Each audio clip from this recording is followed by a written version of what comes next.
La dictadura cubana dice abajo el embargo externo. Sí, está bien, pero ¿qué hacemos con el bloqueo interno? ¿Por qué la insistencia en un camino sin salida? ¿Por qué el objetivo de las resoluciones de la ONU es enmascarar el verdadero obstáculo del desarrollo del pueblo cubano, que es la dictadura cubana? ¿Cómo están, amigos? Bienvenidos a Noticias Importantes. Esperamos sus opiniones en los comentarios. Comenzamos. La Asamblea General de la Organización de las Naciones Unidas, ONU, aprobó el pasado 3 de noviembre una resolución contra el embargo de Estados Unidos a la dictadura cubana con 185 votos a favor, 2 en contra y 2 abstenciones. Un breve repaso a la historia del embargo echa por tierra la euforia exhibida ante la supuesta victoria por la prensa oficialista y cuestiona las razones de los votos emitidos. La Guerra Fría entre las grandes potencias, la exportación de la Revolución América Latina, la confiscación sin compensación de las propiedades norteamericanas y la alianza con la Unión Soviética conformaron el escenario en el que el presidente Eisenhower decretó en 1961 el embargo y la ruptura de las relaciones diplomáticas con Cuba. Resulta, por tanto, necesario tener en cuenta esos factores para poder emitir un juicio objetivo. A pesar de la ineficiencia de la economía estatizada, la alianza ideológica del gobierno cubano con la Unión Soviética permitió la subsistencia del modelo totalitario hasta que el hundimiento del llamado campo socialista desnudó la ficción.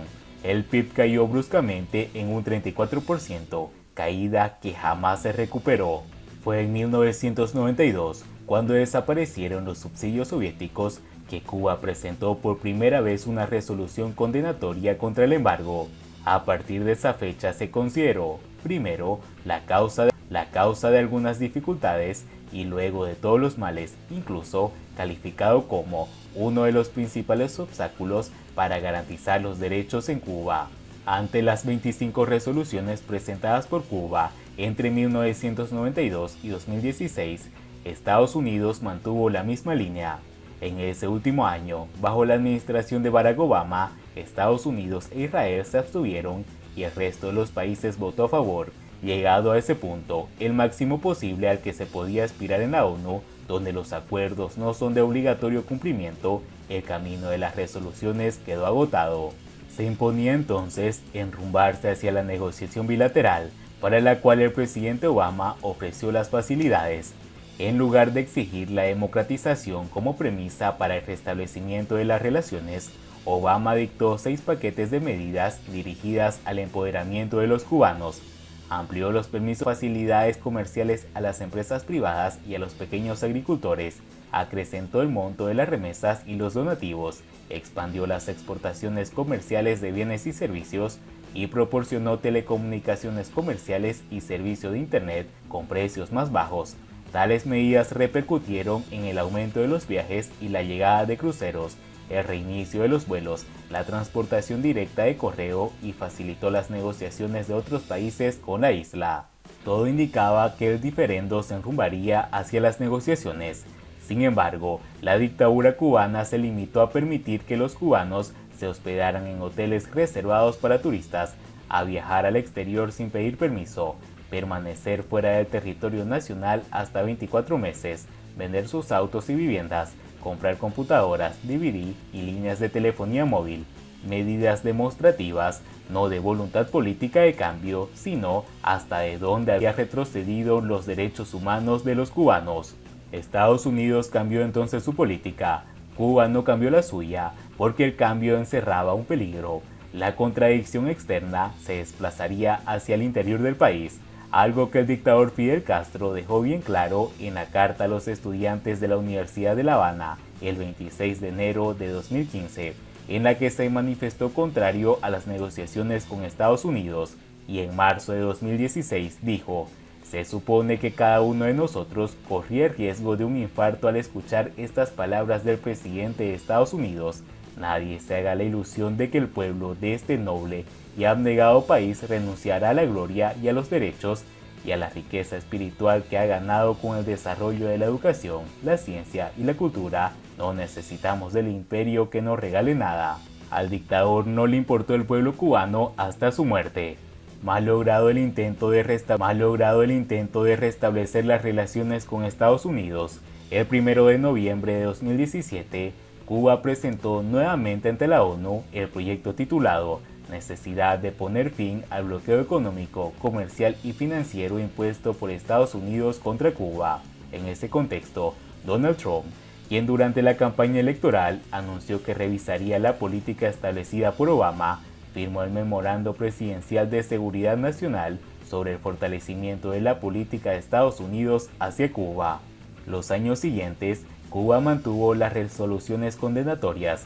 Ahora, el 3 de noviembre de 2022, se aprobó la resolución número 30 con los mismos argumentos.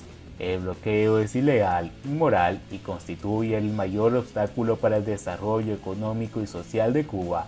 Lo mismo de siempre. ¿Por qué tanta insistencia en un camino sin salida? Porque el objetivo de las resoluciones no era el verdadero obstáculo del desarrollo de la isla, un sistema totalitario que concretó en el líder del poder absoluto la propiedad en el Estado, sustituyó a la sociedad civil por un entramado de asociaciones subordinadas al orden establecido y las utiliza para solapar la ineficiencia y eludir cualquier compromiso con los derechos humanos. Por lo anterior, la resolución de crisis estructural de Cuba no depende solo, ni en primer lugar, de la suspensión del embargo, sino de un cambio profundo en lo que algunos denominan un embargo interno. Lo demostrado en más de 6 décadas es que la eficacia del totalitarismo para conservar el poder, solapar la ineficiencia y eludir cualquier compromiso con los derechos humanos no es extrapolable a la eficiencia económica y al bien común, como lo demuestra la miseria generalizada en el último año, que ha lanzado 250.000 de cubanos fuera de nuestras fronteras. Antes de 1959, la economía de Cuba era una de las más fuertes de la región. Hoy se ubica entre las más pobres, lo cual confirma que la relación entre libertades y progreso constituye una ley social. Si el gobierno de la isla permitiera a sus nacionales crear pequeñas y medianas empresas con personalidad jurídica, adquirir en propiedad las tierras en usufructo, eliminar a los monopolios estatales de acopio y comercio exterior, erradicar el apellido de extranjera de la ley de inversiones y permitiera a los trabajadores contratarse y sindicalizarse libremente, el embargo perdería su razón de ser. Entonces, el Congreso de Estados Unidos, no la ONU, procedería a su suspensión. No se trata de una rendición ante el enemigo, sino de un gesto hacia la nación y hacia el pueblo que supuestamente representa. Por tanto, los países que votaron por la suspensión del embargo estadounidense, sin mencionarlo, poco favor le hacen al pueblo cubano.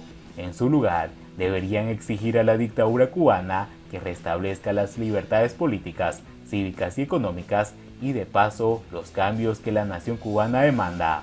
Un ejemplo es el de Vietnam, país que después de la destrucción sufrida en la guerra con Estados Unidos, en lugar de presentar resoluciones en la ONU, presentó un programa de reformas basado en mecanismos de mercado, autonomía de los productores, derecho de los nacionales a ser empresarios y entrega de tierras a los campesinos.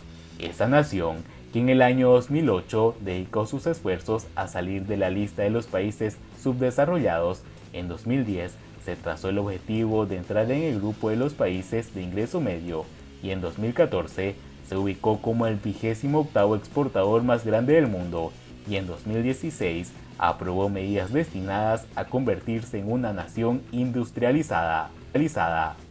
Y bien amigos, así vamos terminando las noticias importantes del día de hoy. Por favor, nos ayudarían mucho compartiendo las noticias y así poder informar a muchas más personas de la verdadera realidad en Cuba. Patria y vida mis hermanos, nos vemos en el siguiente informe.